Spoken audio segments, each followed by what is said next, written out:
Hey everybody, welcome to CAF Warbird Tube, the show where we talk about World War II, aviation, history, and so much more. Warbird Tube is produced by the Commemorative Air Force, the world's largest flying museum. Our mission is to educate, inspire, and honor through flight and living history experiences.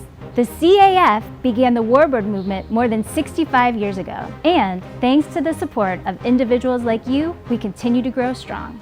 We hope you enjoyed this episode, and now our host, Steve Buss. Thanks for watching and keep 'em flying. Good evening and welcome everyone watching tonight on Facebook and YouTube. This is episode 95 of Warbird Tube.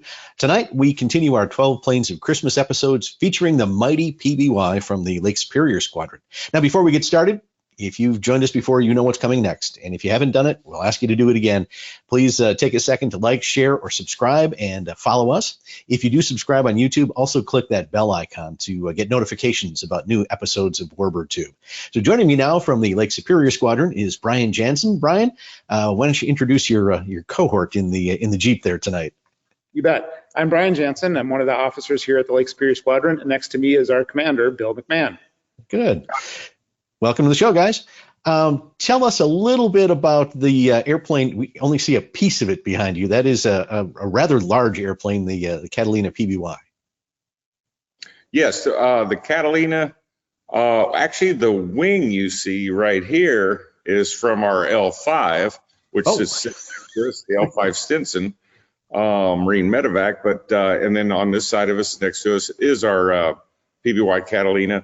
I'm not sure if I believe we can see the video here in the video that it's actually tinted at the moment. Mm-hmm. We've gone from a little shanty using parachute type stuff and over the last couple of years, and this year we made the decision to actually build a square structure around our aircraft to heat it a lot better and maintain that heat and the atmosphere that we need to continue working inside.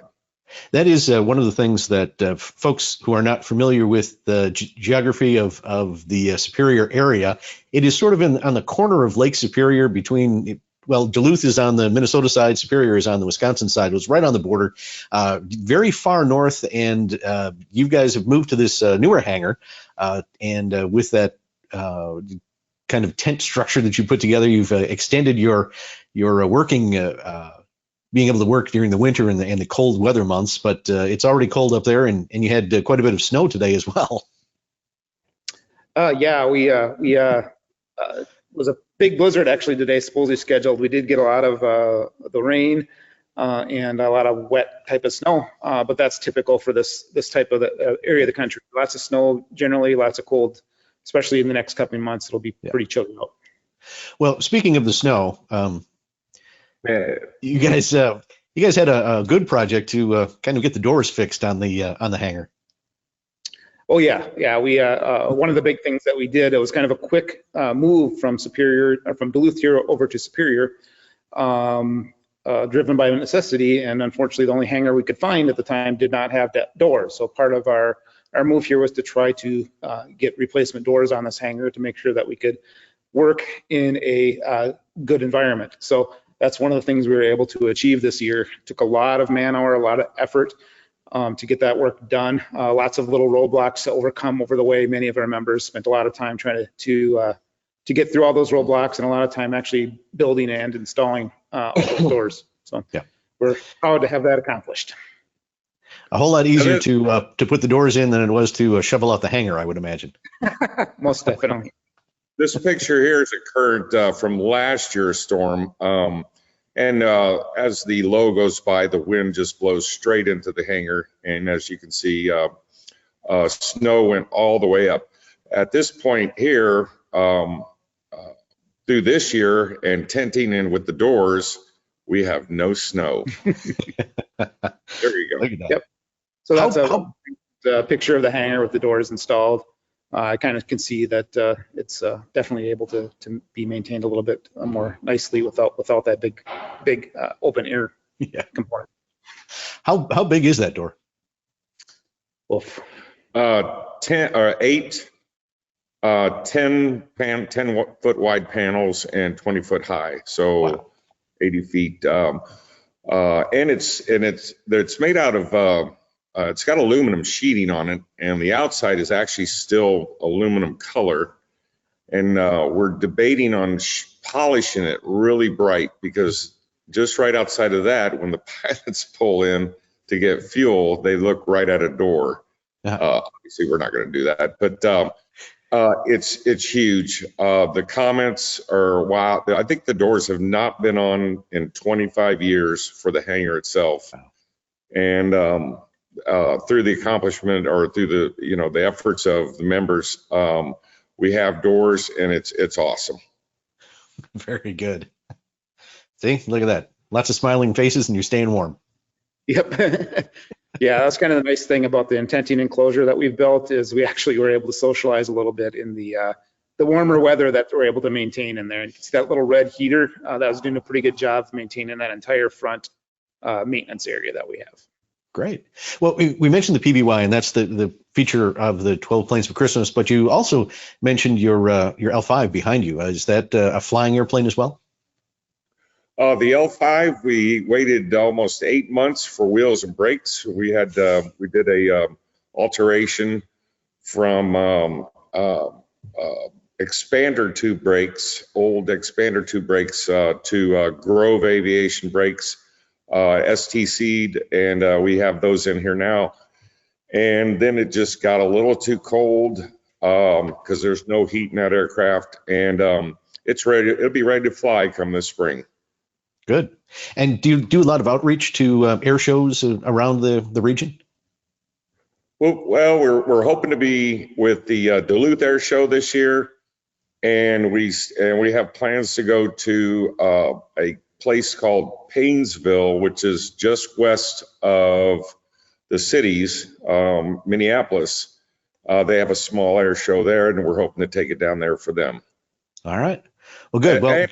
As well as the mutt we're sitting in, our little Jeep, M151. It is a Marine medevac, and this is kind of like it's a true mutt. It's put together with spare parts, and over the last 2 years, we've added a few little things to it, fixing up, overhauled the engine, and yeah, we'll be able to display this with that. With our plane, of course. Excellent. Yep. All right. Well, gentlemen, where are we off to next in the hangar? Next up, we'll be showing you a little bit of what we do in our maintenance shop. So. All right. Sounds good. Well, you guys set up the next shot. I'm going to talk with Peter Pruden, one of the longtime members of the Lake Superior Squadron, get a little background on the squadron and the PBY itself. All right, very good. Well, joining me now is Peter Pruden, and Peter's been a member of the Lake Superior Squadron for a number of years, and maybe you can just give us a little background on the squadron itself and how one of the most northern located squadrons has an airplane that is normally associated with warm weather and oceans, that PBY that we've been talking about tonight.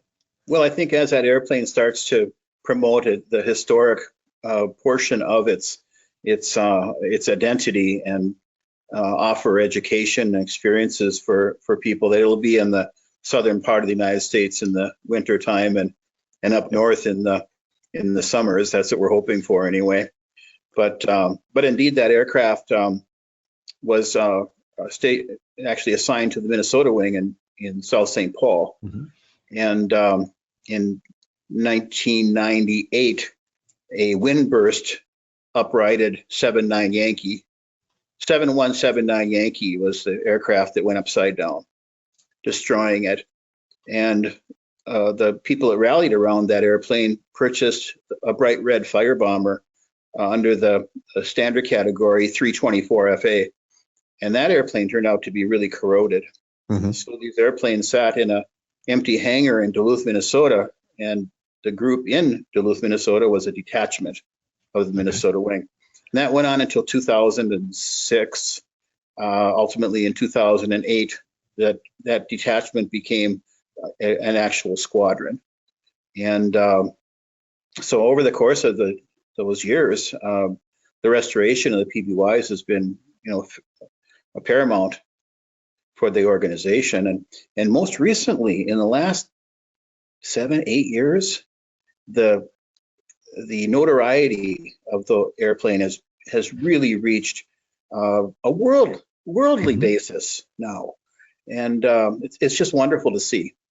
So it wasn't a very desirable thing up until around 2010, I want to say, and all of a sudden it's gained a great notoriety. And one of the things that I hope the audience caught is that when you said PBY, you said PBYs, as in plural. You actually have two airframes. We do. One we painted flat black and is a static display, and that was the corroded fuselage 324 FA. We took the wings and engines off of that airplane. That's what we're rebuilding right now, that are going back onto 79 Yankee. So that's a hybrid now. The overall reconstruction of the aircraft is utilizing the best parts of two. Good. And the Black Cat, which is completely in piece now, and one big piece sitting on display, is prominently displayed at the outside of our hangar. So it's pretty cool to see that. Awesome. About how many members Black Cat is, right? That's right. Yes. And of course, the guys in the South Pacific covered those aircraft with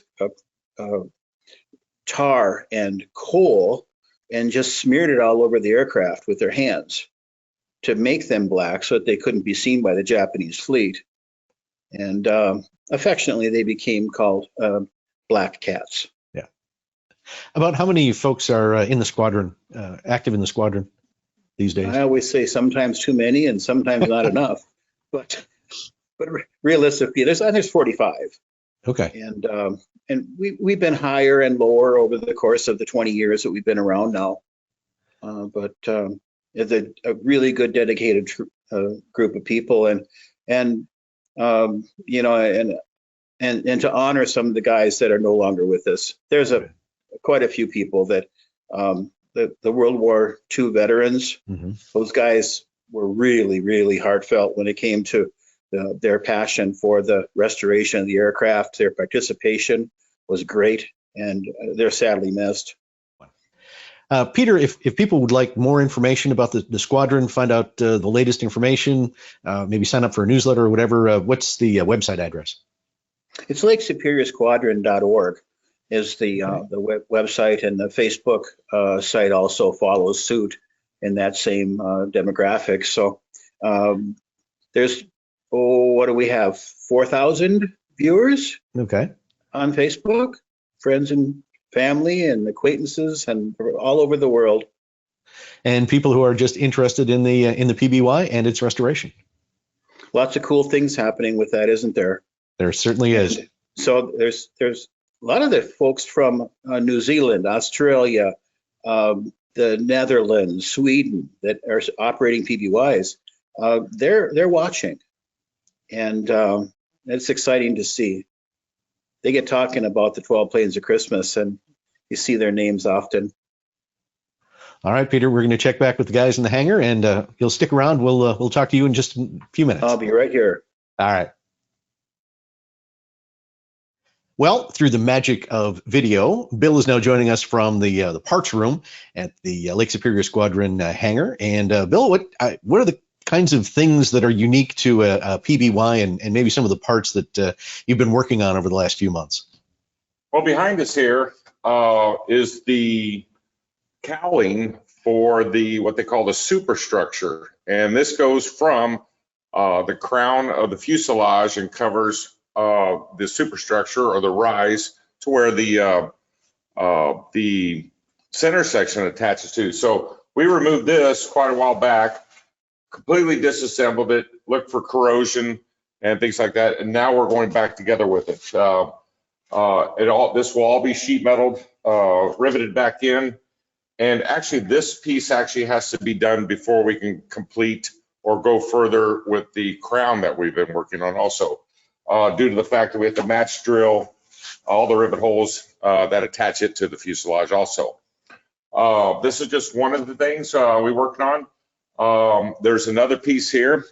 For our center section, these are aileron torque tube guides. Okay. This part here, there's, I believe, 10 of these. And the funny thing about everything we're taking off this aircraft and putting it back together, it seems to me that every 10 years they took it apart to inspect it and put another coat of paint on it. Everything has 6 to 7 coats of paint, which is pretty good. Probably kept down the corrosion some. So we took this all apart. The torque tube runs through here. It's a 2-inch tube, and this goes out to the ailerons. And in here are these rubber rollers, which we have to refabricate. These are all dry rot and all that, but conditionally right now they're good. This is made out of micarta, a couple bearings in that.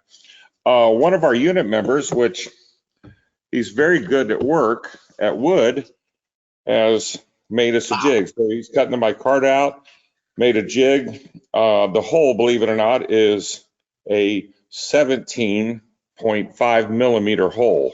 So we had to special order a drill bit for that, and then we'll ream it out for the bearings, which will be interference fit pressured in there. So that's some of the stuff we do. Work on it every Saturday and things like that. Another part here would be this. There's 4 of these that go up in the superstructure somewhere in there. So this is a cable guide, which would have also some of this micarta attached here with some holes in it. So we have the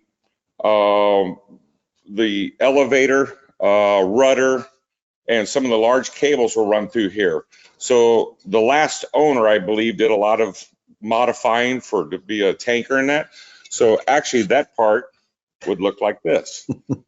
So we took it apart and did that, and it's ready to be installed. Final painting ready to be installed. So depends on the member and what they can do, their skill set, and a lot of prep work goes into this. So that's right.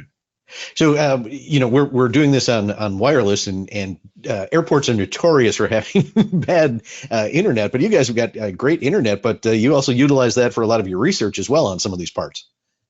Yes, we have a gentleman, Matt Brown, who's very good at researching. We have Matt Brown, and then a gentleman named Mike Jacob. Mike Jacob lives about 2 hours from here, but he has taken all of our digital, or all the old files, the media files and the tapes, and he's put it on a digital format, and we're able to access that from home or wherever we're at on the internet. Internet's a great thing. It certainly is. And one of the things that you sent, we've got a before picture of the bulkheads, the doors for the bulkheads. You've got one that looks a little nicer than the one we're looking at on screen right now. So that bulkhead door there, the one that we're looking at here, goes from the bubble section where they're out the canopy on the sides, the observers, to the tail area. So that we took that apart, and this is our new reconditioned piece, and takes a little bit, right? Working everything out. There again, we have guides and everything, and it's all fixed, ready to be installed. This is the second one that's been done. I believe we have 2 more. So each bulkhead would have a door going to it from the tail up to the pilot itself. Wow. So very good work. That's good. We also have all of the original flooring. These are the original gangway planks from the front to the back. I believe there's 25 to 30 of these. Wow. And we're going to actually restore it to the original configuration with these in there. One of the cool things about this is right here on the side is a clip. Okay, and you have to have a screwdriver, but these clip in. It's just a 1/4 turn clip with a screwdriver, and they're easily installed or removed for inspections. So pretty cool deal.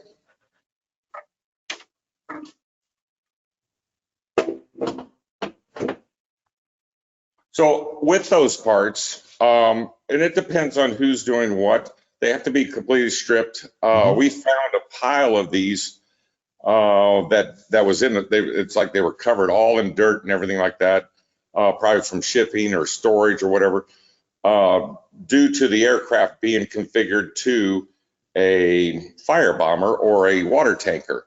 No need for that because they installed all their useful floors in there, which have now been removed completely. It's just a shell of a plane inside. Good. What are we looking at this particular part that we see on the screen now? Okay, that is in the canopy above the radio navigator station. Okay. There are two of those there, I believe, in that particular section. So as they're long flight, it's hot, sun, it's bright, and they get the sun in there, they're able to reach up and open that up, and it opens up into the wind stream to vent into the area where they're sitting. And there again, this is our section. Actually, the gentleman that's working this, Kyle, he's the one that's done that particular section there. And the hole right there in front of him is where that vent goes to. Okay. So what we're looking at is the left canopy cover, sheet metal. It's, I believe, a little over 9 feet long.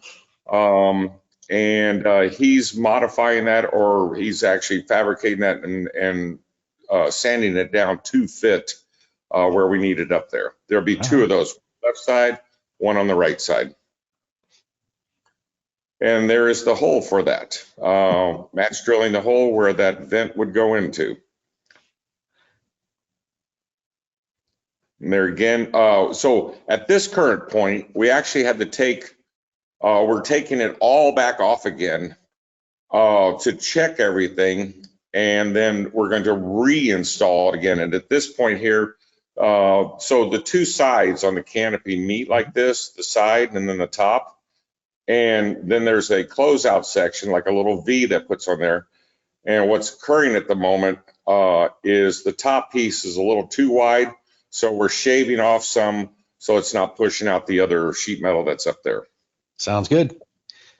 All right. Yep. There's another view of that. Yep. And then just a lot of random parts and pieces that you have to clean up and get ready for paint. This here is what we're looking at here would be a lot of the top of the picture is all the window frame closeout pieces.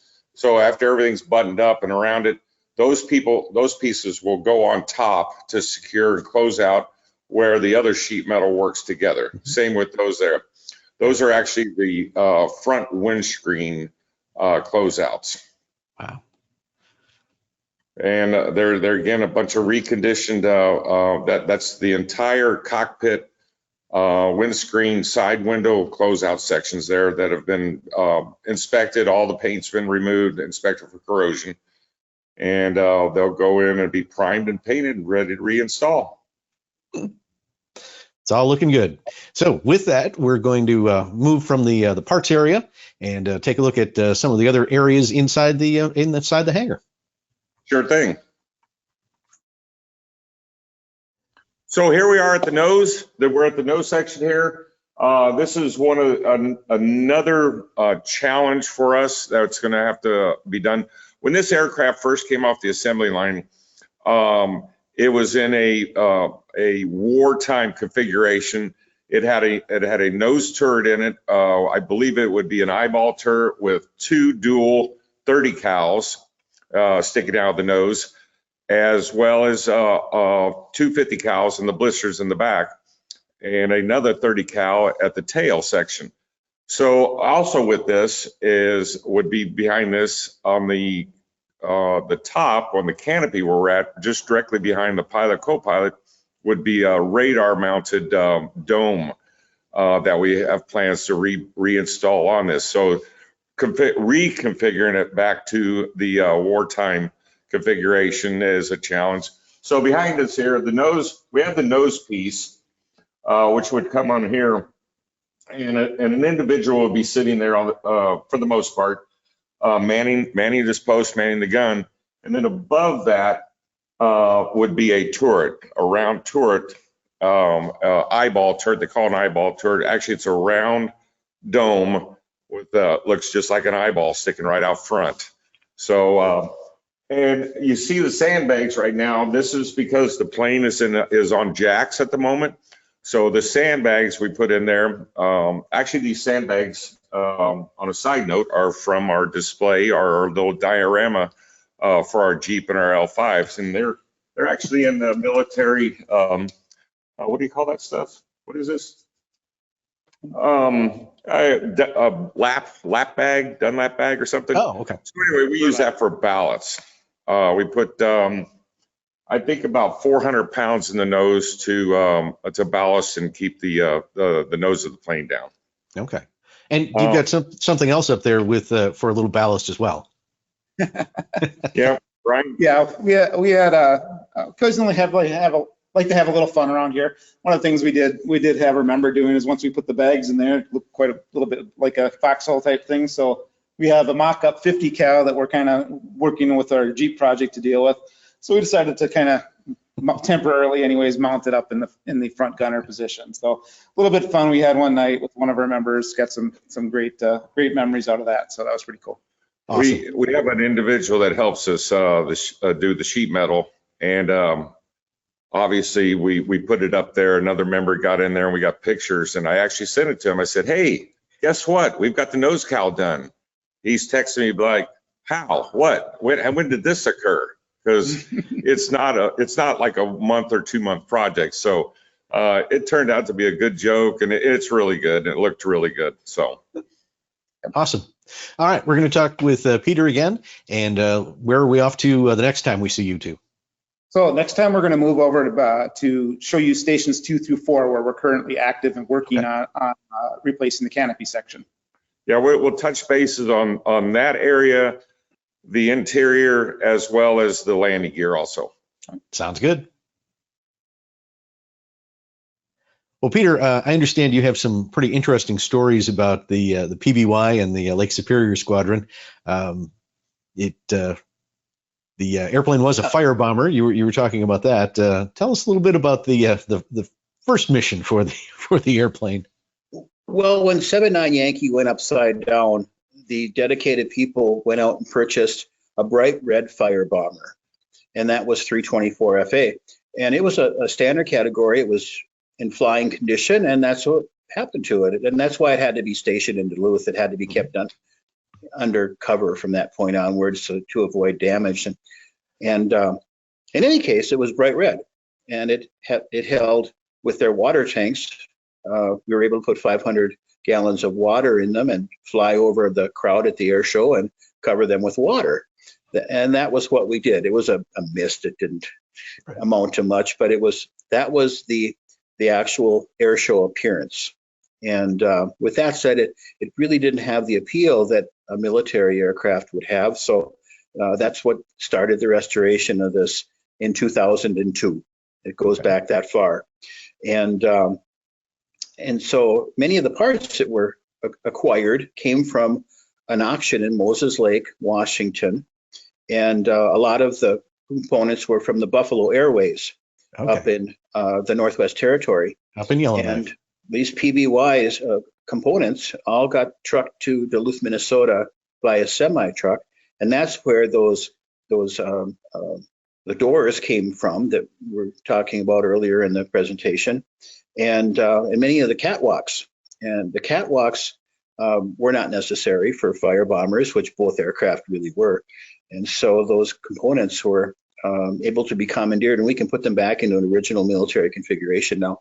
But a funny thing about the catwalks is that the pieces that are missing are the ones that the mechanics just loved to use as oil drain pans because they were so large. They'd take them out of the catwalk and use them underneath their engine repair stands for that purpose. And so those are the ones that are always gone, and we don't have any.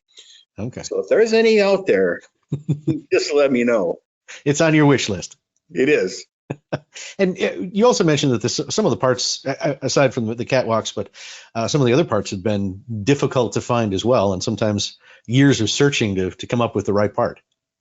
There was an affectionately called a Jesus bolt. There's two of these bolts that are 1 inch in diameter that hold the wing on the center section of the wing, one in the front and one in the back. And it took us 5 years in order to find one of those. One was brand new It was $20 or something, readily available. The other took 5 years to find. And we did. So it's contacting a lot. It came from the United Kingdom. Okay. We've sent parts. We've been horse trading parts for many years, sending them. When an aircraft gets damaged somewhere else in the world, we'll get contacted, and we have a lot of spare parts. We were blessed with that. And so not only 2 airplanes, but we've got a lot of components and the ability to have spare parts and use them for our restoration purposes for financial gain, of course. Sure. So it's going well. Very good. So any final thoughts from you on the 12 Planes of Christmas and the PBY restoration? That promotion has been an unbelievably effective promotion, and the passion that's been developed on the aircraft restoration because of it, I think, is very vast. People from all around the world. I want to recognize all of them for their help and financial dedication towards this project. It's coming along, and we're all very proud to be a part of it. Excellent. Peter, thank you very much for joining us. And again, if you want to support the PBY, just go to commemorativeairforce.org and click on the link to the 12 Planes of Christmas. Peter, you have a Merry Christmas and a Happy New Year as well. Merry Christmas. Good to see you. Well, we're back with Brian and Bill, and you're alongside the airplane itself right now. This is I guess the hub of restoration activity for the past couple of months, but exactly what are we looking at? Okay, so on this particular side, this is the entrance. We have our door to get in here. It is the right side of the aircraft. And this is the area. We have Station 2 and we have Station 4 back here. And what we're working is the crown area up there. And you can kind of see it up there. There's the blue piece, the right side sheet. The left side sheet has already been drilled and matched. With that, the big square hole is a observation window right behind the co-pilot. So what they would be able to do on this particular setup is slide their window open to get air, and it would still be visible from the navigator or the radio man or whoever's inside. Some models, from my understanding, did not have those windows for whatever reason there. But currently, this is what we're working. We had damage up there in the stringers. Obviously, when it flipped, we found a large puncture in the top of the skin. So we actually have removed and replaced all the stringer material up there. Actually, it's been going on for about 18 months on this project, this part of the project. Pretty involved there. In the video, I'd like to thank Boeing. Boeing graciously donated the stringers to us, about $3,000 worth of stringer material. They actually still have the consolidated dies. I believe they were made for consolidated or the B-25s or whatever aircraft they were building. They still have the dies to make the extrusion. Wow. Gentleman I spoke to, we found the stringer material. He come up and he goes, I've been watching you guys. As a matter of fact, I'm going to make this a donation. Totally awesome of him to do that. He actually donated enough stringer material that I believe we're going to be able to do the other repairs that we have on the aircraft to do.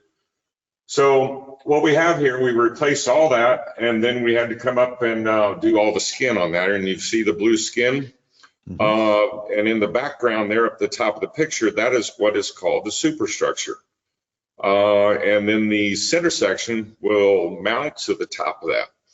So with that, the silver part, the square silver piece of aluminum in the middle, right there in the middle, that area there is where we have all of our control cables, the elevator control, torque tube goes up there.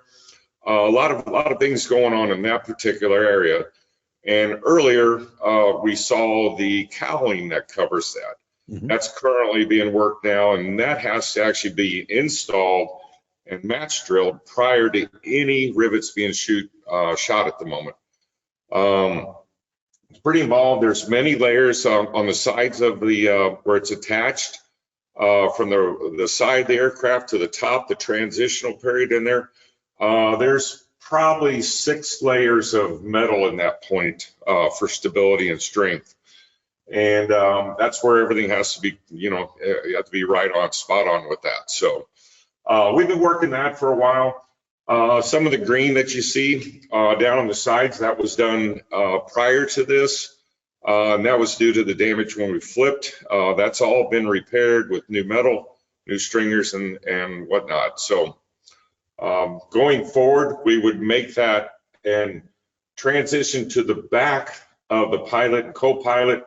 And at that point, we've begun to work the pieces for around the pilot and co-pilot themselves, the windows, the framing of that, and going forward. Good. We want to talk a little bit about the wheels. I know we can't quite see them here. We've got some pictures of the wheel wells and how they looked and the work that's going on as well. So, well, Brian, go ahead. Sure. Yeah, one of the big things that we did is last year's 12 planes Christmas was to help us move forward with the wheel restoration.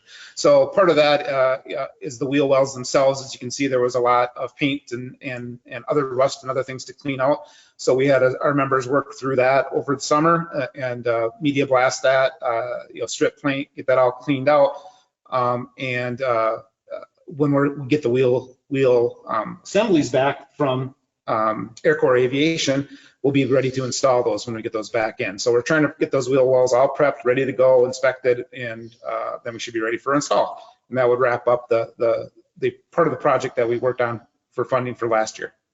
Great. So that's a little bit of an update for those of you who supported the airplane last year, is that you guys up in Lake Superior Squadron have been putting your donations to good use and cleaning up those wheel wells. They look really nice. A little update on that too. Air Corps Aviation has been awesome with them. I've received an email. We shipped them out about a year ago, and we had to do. They had to be NDT'd, non-destructive testing. For those who don't know, so we had some cracks, and we've had to replace a couple parts. And at this point in the juncture, they've been sent to Catalina again.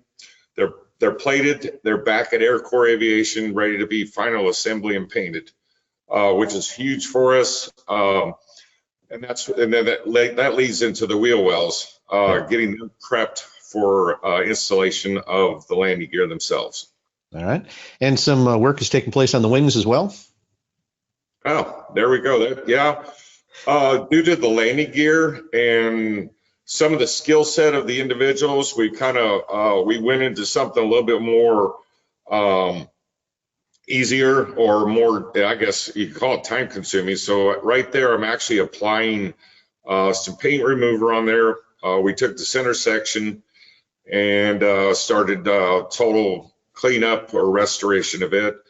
We media blasted over a period of a couple months, and took all the paint down to the skin, did an inspection of it, and then I believe this is where we're prepping now.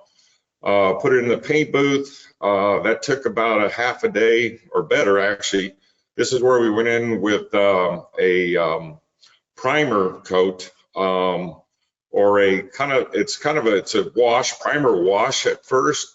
So we have to go in and spray it down with the primer wash.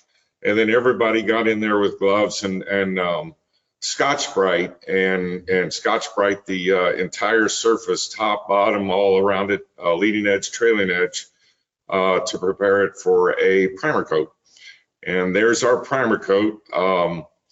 That's the undercoat. So there's four layers of primer on there, and top, bottom, leading edge, and trailing edge. And took a period of a day or two so that let it dry, and then now we're going to come back, and I believe the next picture is going to show our primary color. They just call it a sky blue on top. Boy, it looks sharp, looks beautiful. Sky blue on top, and then on the bottom it would be a gold gray. And from research through one of our members, Kevin Parks, who's not with us tonight, he did some research on it, and this is the color scheme. There it is. Beautiful picture, and it's a beautiful color. Now the entire aircraft will be painted that color, other than the bottom layers, which will be a gold gray. Okay. Awesome. Well, we mentioned the wheels, the wheel wells, and the landing gear assembly that was part of the 12 Planes of Christmas last year for the PBY project, but you're raising money this year again. What's this year's project? So yeah, this year, one of our big goals is to keep the project moving forward, is to start the restoration work on the engines. So you saw we're working on the center section of the wing earlier, but once we get that mounted, the next thing that we'd like to do is get all the engines installed and get all that work done to get them back on the plane. So we have 2 engines that we're working on, our 1830-92 engines, and that's this year's goal, to get those off, restored, and back to running condition. And you can see we do have a third picture coming up there. That's, we believe, what the final product is going to look like. So those engines themselves, you've had them for a while, but they've been in storage for what, about 20 years? Oh yeah, yeah, they've been around for quite a while. Bill, would you want to talk a little bit about those? Yeah, they've been. We've nailed it down. We've got the logbooks and everything on them. We've got the 2 engines that were originally on this aircraft, so those are the 2 that will be sent out. And Pete Pruden and some of the other individuals had kept them fogged. They actually still had time left on the engine, so we're hoping for the best on parts and the interior of it. Most of the tubing, the oil lines, the fuel lines, well, not the fuel lines, but the oil lines, most of that is all dry rotted and solidified, so we have to send that in. But after 20 years sitting, yeah, we would not install them on the aircraft until they get overhauled, and that's our goal for this year.